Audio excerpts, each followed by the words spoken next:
What's up guys and welcome back. We are inside Hastes Kitchen today to bring you a Christmas roast. But don't worry about the Christmas word.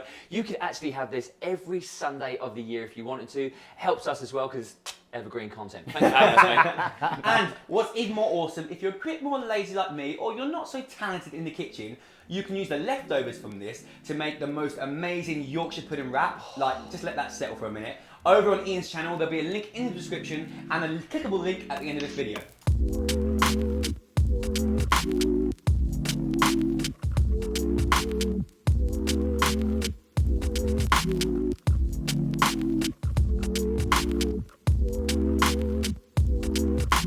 So I do need to say, last year I cooked for, 14 members of my family and I used one of your recipes, or about 5 of your recipes. And the most important thing, as you're going to say, is timing, right? It's all about timing. So when you look at things like this, I think it's what stresses people out straight away when they get in the kitchen. You've got to start breaking things down in your mind to make this simpler. So you look at your hardy root veg, so things like your sweet potatoes and your main potatoes, they're going to take a longer cooking time because you've got to boil them first of all, then they're going to go into a pan with a lot of hot oil, which is going to take 40 to 45 minutes. Okay. So first of all, get on with them. Right, do you want me to peel these? I'm going to leave the skin on the sweet potatoes because me and John are skin on kind of boys. Since Leon's on peeling duties, Do you want me to peel those? parsnips as well.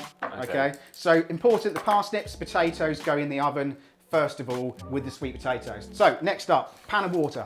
With your potatoes, just make sure you chop them evenly so they parboil evenly. Otherwise, you're going to have some soft spuds and some hard spuds. No one likes a soft spud. No.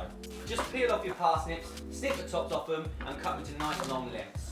So over this side, we're going to get a baking tin and we're going to actually line that up with our chicken. So we've gone to our local butchers and got ourselves some decent quality organic chicken. Going to give that a good season. So I've got some salt and pepper just here. And then with the chicken itself, once you've seasoned that, you're just going to give that a little drizzle of olive oil over the top. Now the reason being is that you want to get crispy skin. I've just realised on every scene so far I've been licking my lips. I haven't had breakfast this morning, so I'm going to be that guy who's just like dribbling all over the screen. Right, Ian. Yep. Judge my cutting. I think that's pretty good. Right, so are they basically going to be segmented a bit like when we did the one tray bake with you before, right? So Yep. these bad boys one end, Parsnips one end. these in the middle. Perfect. Okay, so season and oil. I'm going to oil first because then the salt and pepper will weigh on the top as well. Ooh. Something to learn. Something to learn. So with oil, Yep. is it, because obviously it says in different recipes, a tablespoon, a teaspoon, this, that and the other. Is it literally just You've just gone in again free without pour, asking, so. free pour and just go a little bit crazy with it? Because that tends to be what I do now. Because obviously you're going to be getting quite a fair few calories from this. So if people were being a little bit more conscious, they could specifically measure it out to make sure that they're not going too crazy, or? Yeah, I think a little bit of olive oil is absolutely fine for you though, isn't it? Really. Personally. I always say for any kind of cook, I hardly measure anything. No. It's always about just literally just a glug of olive oil, pinch of pepper, pinch of salt. It's pretty much it. Where's the pepper, buddy? Up there, little grinder. This one? Oh, Yeah. Oh, that's garlic pepper. Yeah, go for that one. Wonderful. A bit of extra flavour. Perfect. So if for the potatoes, if you put a knife in and they slip off, that means it's parboiled. Yeah. Okay, That cool. makes sense? Yeah. And generally, I put them in a tin and then later on I give them a little ruffle up. Right, so all your potatoes are going straight into your You want pan. me to season them as well? Yes, please. And that can go into an oven at 180 Celsius for 40 to 45 minutes. Cool. That looks awesome already. I'm loving all of this apart from this end. Alright, odds on eating the parsnip now. No, I don't like it. Not doing it. Ever. Also, your chicken can go in now. That's going to need about 20 to 25 minutes on there. It's quite a thick breast on this one. And then you can just leave it out to rest. This is Christmas dinner style, so you've got to have the pigs and blankets, right? Yeah, you have. So we've got some pancetta, so thinly sliced, really nice smoky bacon. Yeah. Some chipolatas, just going to wrap them round. If you want to have some extra flavour in there, put a little piece of basil in there as well, or a little sprig of rosemary. You happy with your sausage? Yeah, sausages are fantastic. Perfect, right, lay them in there. Now, sausages are going to take about 15 to 20 minutes, so they don't go in yet. They hold fire with your sausages. So no oil or anything going in there, no? No, so Okay, you, cool. pancetta itself is a fat-dominant bacon, so it will render down and cook the sausage. Right, so sausages, done. Awesome. To one side. Stick them on one side, leave them there. Right, so we've got a rolling boil going on here. So this is from the potato water, right? So Yep. what's that, just going to add some more flavour? Yep, so broccoli, All right. straight in. We're going to do a broccoli and cheese. Just literally slice them straight in half. And keep the stem, right? Yeah, keep the stem. Oh, I cut my sausages with them, so I'm going to cut them with this one. Sorry. There we go. I Is did that on the enough or do you want me to quarter it? No, it's fine. Straight in. Perfect. So that water's already seasoned, so they can just go in just to parboil as well. And I love broccoli as well. Good. Absolutely love the stuff. Right, so how long is that going to take? That's going to take about 6 to 7 minutes. Meanwhile, and I say meanwhile because we can do that because I've got another chef here who's going to do our cheesy sauce. 50 grams of butter. Is this 50 grams? That is indeed. Or Do you want me to work it out? Why are you not Yeah, it's 49 again, bit short, mate. Get that going around the pan. Oh, yeah. Yeah. You want it on a lower heat, so you don't want this to burn at all. Butter will burn really, really quickly. Okay, you're going to be working quick with this, all right? Oh. So flour. Just guessing We're it? ad-libbing. Stir, stir, stir. Stir. So you want to try and get rid of any of those lumps completely. Once you're happy that butter's melted, you happy with that, chef? Yeah, not yet, it's a little bit left. Yes, chef. Okay, little splash of our milk. Keep going. So if you're at home, you would add it bit by bit as well because you want the right consistency. Exactly. I guess, So you can see that it starts to Clodder. create a proper creamy sauce. Okay, whack your heat back up on that, guys. And then over here, we've got some grated cheese. Experiment with your cheese. It doesn't have to be just plain grated cheddar. Okay. Parmesan works. Put some mustard in there if you want to. Oh, no, good. Smoked cheese works really well in there. Okay, and you're just literally going to shake that straight in and you're going to stir again. I would say there's about 400 grams of cheese there, so it's quite a lot. For your first go at a cheese sauce, Pretty good go, mate. that is textbook perfect. That is a That's what you're looking at. well-brewed.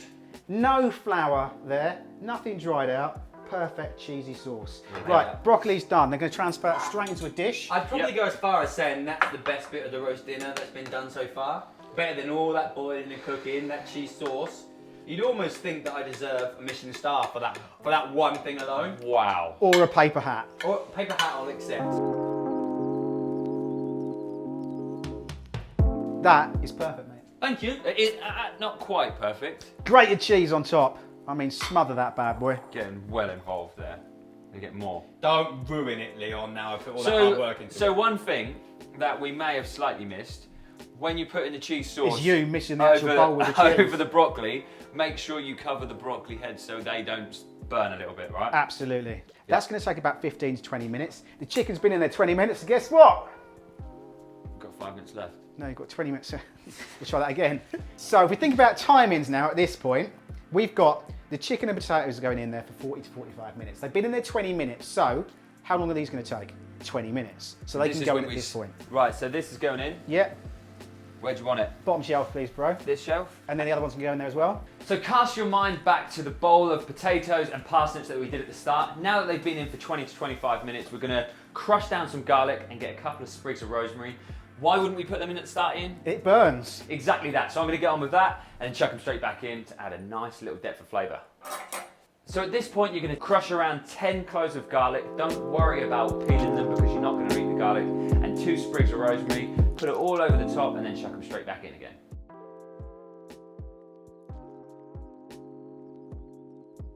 Okay, next up, we're gonna make a real simple rustic stuffing. Ian's told me exactly what to do. I'm gonna blag it as if it's my own. This is what you're gonna need, Ting. You're gonna need a whole onion, a knob of butter, some rosemary, 2 cloves of garlic, and then some kind of rustic bread that we're just gonna rip it up. So take your finely chopped onion, add it to a buttered pan, and let that saute down. You're gonna take a few sprigs of rosemary, 2 cloves of garlic, and your ripped up bread, and just cook it down. That's proper stuffing, you see. Easy. Nice, chunky, I mean, proper hearty, rustic. I'm going to use John's word and your word, rustic stuffing. That can go in the oven for about 10 to 15 minutes while we finally get on with our Yorkies. Now, Yorkie mix. This is an old classic recipe, one of Leon's favourites, I understand. It is because of you. 4-3-2 mix. So- and it would be 1 ice cube if you haven't got time. Exactly that, to cool it down. So we've got 100 grams, I'm using spelt flour today. Into that, we're going to add 200 millilitres of milk, Leon, Yeah, going straight in. and then 2 eggs. Right, boys, who does a one-handed crack? Yeah. Can you? I'll have a crack at it.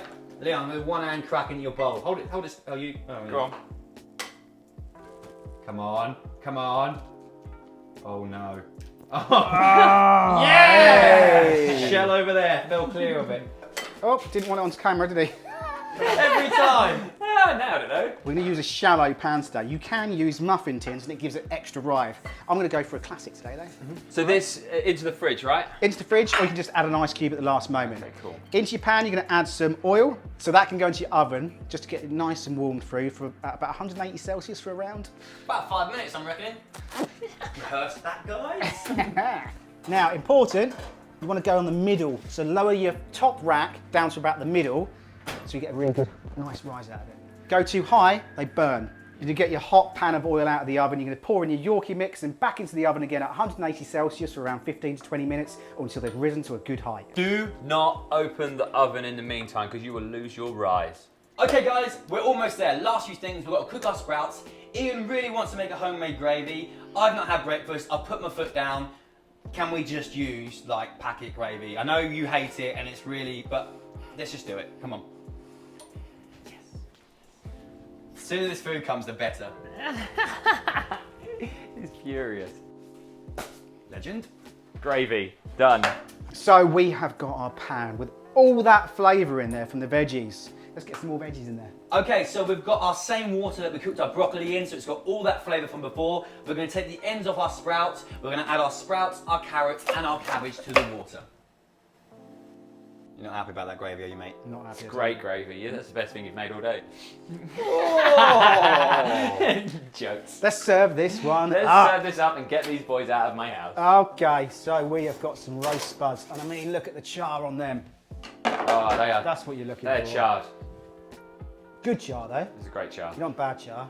This They're a little bit char as well. Oh yes. I love Yorkies. Stuffing. Stuffing. Sausages. Sausages. The sausages have come out fantastic. I think it was all down to the way they were rolled.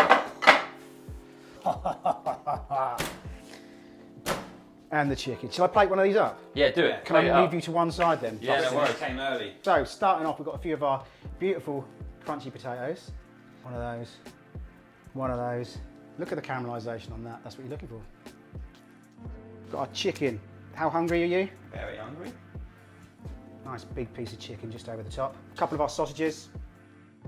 Over here, we've got a good portion of our stuffing. If there's one thing you're going to do this Christmas is make your homemade stuffing. Doesn't need to be that packet stuff.